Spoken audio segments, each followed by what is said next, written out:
Ayan, magandang gabi mga kamekanik. Ito na po yung ating finish overhaul. Ayan, nakatok. Oh. Naandar na po.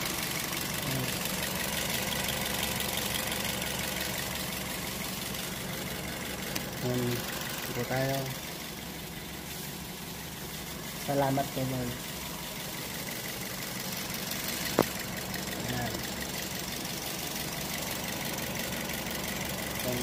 Observation pa lang po ako, observation. Okay naman siya.